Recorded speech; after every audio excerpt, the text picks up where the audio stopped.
अशा पद्धतीचा तो महोत्सव 5 कोटी रुपये खाल्ले. 10 लाखाच्या अजून कोणतं तुमच्याकडे नवीन आयटम आलाय का? 10 लाखात 10 लाख डालो 5 कोटी मिळवो. मिळवलेत.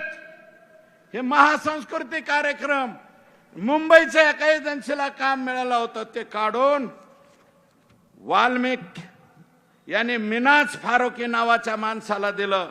याचे सुद्धा अकाउंट चेक करा म्हणून मी सीबीआय कडे आणि त्या ईडी कडे चौकशी देणार आहे. हा बघा मिनाज फारुकी, हे परभणी जिल्ह्यातला मिनाज फारुक. वाल्मिक 5 कोटीचं बिल काढलं, 10 लाख रुपये खर्चा, 4,90,00,000 जेब में. मग वाल्मिकला ईडीची नोटीस नाही यायचं तर काय होईल? ही घ्या ईडीची नोटीस, 2/2/2024 ईडीची नोटीस. हे वाल्मिक अण्णा का प्रताप. इथं एक प्रताप बसलेले आहेत माग बर का, प्रताप पाटील, प्रताप सिंह पाटील. हे माल कमावणार सिंह वाल्मिक अण्णा असं ह्यांचं नाव इथं ठेवावं लागेल. या ठिकाणी पाकिस्तानातून तस्करी झाली. गुजरातमध्ये 60 कोटींचं 173 किलो ड्रग पकडलं. आणि एक बातमी आहे दिव्य मराठीची 8 महिन्यापूर्वीची बर का, ही काढून आणली मी, तुम्हाला सुद्धा टाकतो. तुमच्या खासदार ओमराजेंना टाकतो, आमदार आमचे राणादादा असतील, स्वामी साहेब असतील, सावंत साहेब आले नाही, त्यांचं स्वतःचं ऑपरेशन आहे. मला वाटतं त्यांचा पुतण्या का कोणतरी आलेला आहे, पण त्यांचं ॲक्च्युअल हार्टचं ऑपरेशन तिथे आहे, त्याच्यामुळे ते आलेले नाहीत. मला स्वतः तर ते बोलले यांना असं असं परिस्थिती आहे. याच्यामध्ये ड्रग महाराष्ट्रातील तिघांसह 5 अटकेत. 3 दिवसात 890 कोटीचे ड्रग जप्त. दिव्य मराठीची बातमी, दिव्य मराठी पेपर, हा पेपर बघ. आणि हे इंजेक्शन आहे. ड्रग म्हणजे कोणतं? औषध नाही बर का, ऐसा लगाने का. आणि रातभर बांगो बांगो बांगो असल्या पद्धतीचं औषध आहे. दम मारो दम जुना झाला, आता बांगो बांगो सुद्धा जुना झाला. नवीन गाणं मला माहित नाही, मी नवीन पिक्चर बघत. तुम्हाला सांगतो याच्यामध्ये 890 कोटीच्या ड्रग्स मध्ये कैलास सानप, दत्ता आंधळे हे 2 आरोपी अटक आहेत. गेल्या 1.5 वर्षापासून का 1 वर्षापासून त्याच्याबरोबर कोणाबरोबर फोटो आहे? धनंजय मुंडे यांच्या बरोबर त्याचा फोटो. आका, मेन आका, हा फोटो बघा. हा सुद्धा व्हॉट्सअप वरती टाकतो. करा खुलासे, द्या आम्हाला शा. निस्ते शिवाय देते. यांचे 4-5-10 लोक बसलेले. सुरेश दसच्या आईला असं, सुरेश अर्ध्या माझी आई वर गेलेली, वर असली तर बघ रे माझी आई, मधीच कुणाला तरी वरून बाण हाणायला लावा, माझ्या आईला दिलेल्या शिवाय माघारी घ्या. असं काहीतरी होऊ द्या. शिव्या देत आहेत, देऊ द्या. धमक्या देत आहेत. इथं आत्ता म्हणले कोणतरी धमक्या, अंजली दामिनीला धमक्या, कुणाला धमक्या. मला सुद्धा एक मेसेज आला, तुझ्या टिंब दम आहे का. आता हे कोणत्या मापकाने तपासायचं? सिंपल पेंडुलम आहे का? कोणतं यंत्र आहे हे तपासायला? जाऊ द्या, मी त्याच्यावरती जाणार नाही. पण हे औलादी कसले आहेत? हे असले पिलावळ कशी सांभाळता? अरे आमच्यात दम आहे का? आहे ना, म्हणूनच बोलतोय ना. बिगर दमाचा नाही, दम आहे. 1 नाही 2 सांभाळतोय. तू काय समजून सांभाळायला? हा, दोन्हीला 3 लेकर आहेत. तू नको सांगू मला.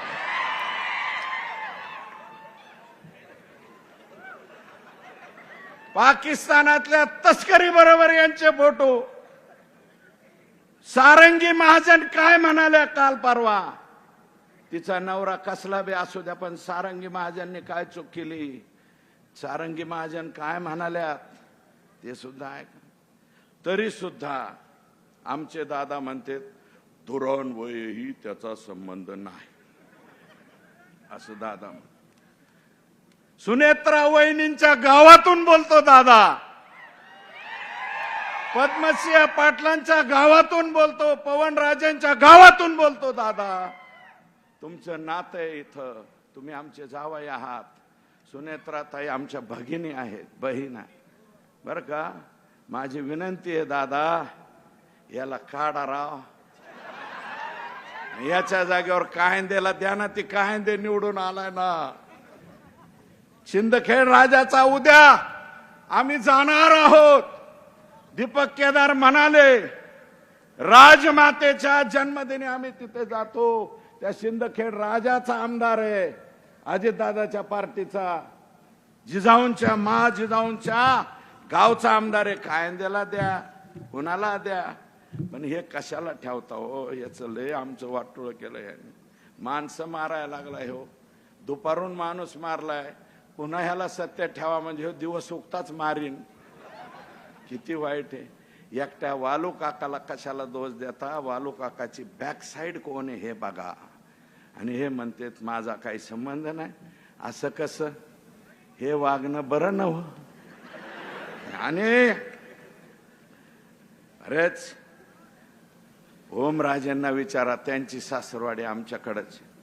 डॉक्टर देशमुख INTच्या घरातली आमची मुलगी, मला माहिती आहे, आमचे जावई आहेत ते. आम्ही बी त्यांच्या लग्नात सतरंजा उचलायला होतो. MT नानाचं असल्यामुळं बरं का, कारण त्यांचं आमचे घरगुती संबंध त्या फॅमिलीचे. मुंडे साहेबाबरोबर घरगुती संबंध राहिलेली ही देशमुख फॅमिली कुठे आहे आता? कुठे? अरे माणसं उचलून नेता, पुन्हा त्यांना बी 15 लाख आणि 25 लाख द्या म्हणता. आणि हे असले वाघ आता.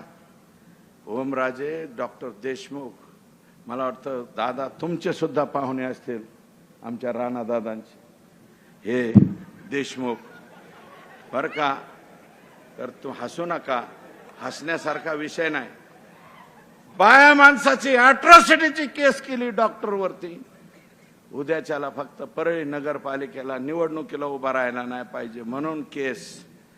अतिशय चांगल्या माणसावर सुद्धा खोट्या नाट्या केस रचल्या जातात. अशा पद्धतीने वागतात. आणि तुम्हाला सांगतो काय, अरे कुणीकडे राजकारण चाललंय. अरे संतोषचं भांडण आणि ह्या पोरांचं भांडण, ओबीसी विरुद्ध मराठा भांडण होतं का? नाही रे. खंडणी विरुद्ध चांगला माणूस आडवा आला म्हणून आमचा सरपंच गेला, एवढंच भांडण.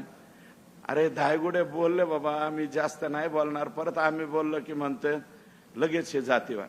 हाके साहेब तुमच्या पाया पडतो, कुणाचं बी उचल घेऊन कुणीकडे बोलत जाऊ नका. आई शपथ तुम्हाला विनंती आहे. अजून ते तुम्हाला 500 मतं पडलेत का 5000 पडलेत साहेब? इथं म्हाडा शेजारीच आहे, इथून पलीकडे. आणि नाही, मला तसली टीका करायची नाही. पण हाके साहेब उचल हा शब्द जरी वेगळा वाटत असेल तर ते मी परत घेतो. पण कोणाच्या सांगण्यावर कोणाचंही काही बोलू नका, हे तुमच्या पाया पडून माझी विनंती. प्रकाश अण्णा शेंडगे तुमचे वडील फार मोठे माणूस होते. या राज्याला बरंच काही दिलंय तुमच्या वडिलांनी. सतत दुग्ध विकास खातं खूप चांगलं चालवलं. शेळी पालनाचं, मेंढी पालनाचं खूप काम केलं. आमच्या तिथं भाऊच्या धक्क्यावरती सुद्धा शिवाजीराव शेंडग्यांनी खूप मोठं काम केलं. तुम्ही लोकसभेला उभे राहिले, तुम्हाला 8,550 एवढेच मतं पडले. तुम्ही सुद्धा म्हणता संपूर्ण ओबीसी समाज धनंजय मुंडेंच्या मागे आहे.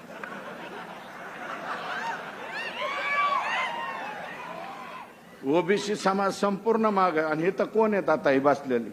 फक्त मराठ्याची आहेत का? आम्ही 4-2 लोक आहेत, पण बाकीचे सगळ्या समाजाचे लोक आहे ना. मग कुठला ओबीसी, कुठला मराठा, कुठलं काय, याच्यात काय राहिले?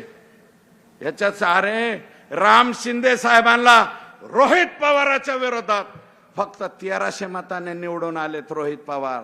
राम शिंदेला जी मतं पडलेत मराठ्याची मतं नाही पडले का? नारायण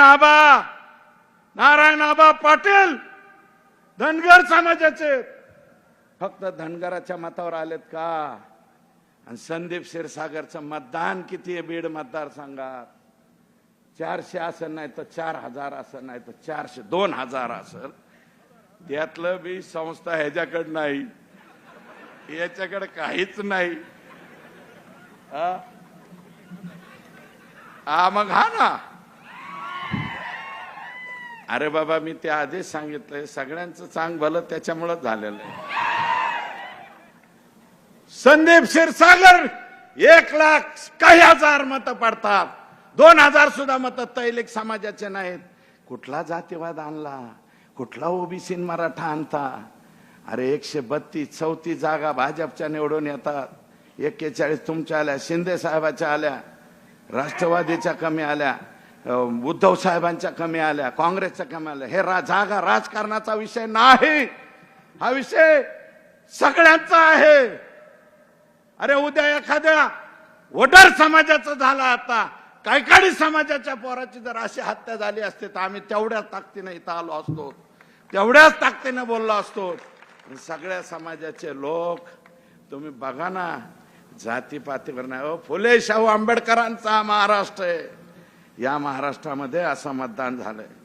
आणि हे कशाला हो धनगर, कशाला मराठा, सगळे आमचेच आहेत. धनगर बांधव आमचेच आहेत, पिवळा आमचा, जय भीम आमचा आहे, सगळे आमचे आहेत, आम्ही सगळे एकत्र आहेत. तुम्ही हे धंदे बंद करा अशी माझी विनंती.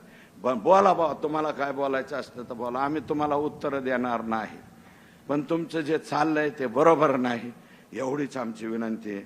आणि कलेक्टर साहेब 3000 हेक्टरवरती, कलेक्टरच आहे तिथं, ह्या दिशेने हे 2 काळे झेंडे त्याच्या मधून जातो. ओंबासे साहेब 3000 हेक्टरवरती परळी तालुक्यातल्या लोकांनी धाराशिव जिल्ह्यात विमा भरलाय. 3000. धाराशिव मधले मेले होते का जिवंत होतात? तुम्ही मेलते तेव्हा परळीहून आले. ते कोणता पर्वत उचलून आणला होता हनुमानाने? आमच्या हनुमानाने अख्खा पर्वत आणला, कारण त्याला ते सापडाना जडीबुटी. तसं परळी से निकल के धाराशिव में आए. खासदार साहेब, आमदार साहेब, तुम्ही सगळे अजून गुन्हा दाखल होत नाही, फक्त सीएससी सेंटरवर गुन्हा दाखल झालाय. एसपी तुमचे काही लागे बांधे आहेत का काय मला सांगा. इथले एसपी, मला वाटतं एसपी हे तुमचं वागणं बरं न हो. आम्ही जिथं सांगायचं सांगू मुख्यमंत्र्यांना, हे एसपी बराबर दिसत नाही. 4 दिवस आणि आता आज लेखी पत्र देऊन जाणार आहे. फक्त 22 सीएससी सेंटरवर गुन्हा दाखल केला. अरे ज्या लोकांनी विमा भरला त्यांचं सगळं डुप्लिकेट आहे, त्यांच्यावर गुन्हा दाखल व्हायला पाहिजे का नाही? मग घेतला एसपी गुन्हा दाखल करीत नाही, याचा अर्थ दाल में कुछ काला है. एसपी अंदर से कुछ तो ले वाला है अशी मला वाटायला लागलंय. म्हणून माझं म्हणणं आहे, इथल्या एसपीने त्याची काळजी घ्यावी. दादांची तब्येत खराब, मी अधिकच काय नाही बोलता. संतोष देशमुख, सोमनाथ सूर्यवंशी यांना मायबाप जनता जनार्दन हो, जे काय करता येईल हस्ते पर हस्ते ती मदत करा, एवढीच विनंती करतो आणि थांबतो. जय हिंद, जय महाराष्ट्र. सुरेश धस यांनी आपल्या नेहमीच्या आक्रमक शैलीत भाषण केलं आणि आपल्या भावना व्यक्त केल्या. इथे धाराशिवमध्ये जनाक्रोश मोर्चाचं आयोजन करण्यात आलं आहे आणि या जनाक्रोश मोर्चात अनेक मान्यवर उपस्थित आहेत. आणि आता मनोज जरांगे हे उपस्थितांना संबोधित करतील असं दिसतंय. सुरेश धस यांनी अत्यंत आक्रमक शब्दात धनंजय मुंडे, अजित पवार या दोघांवरही टीका केली. आणि आता संतोष देशमुख यांच्या हत्येच्या विरोधातल्या धाराशिवमधल्या या मोर्चात मनोज जरांगे बोलत आहेत.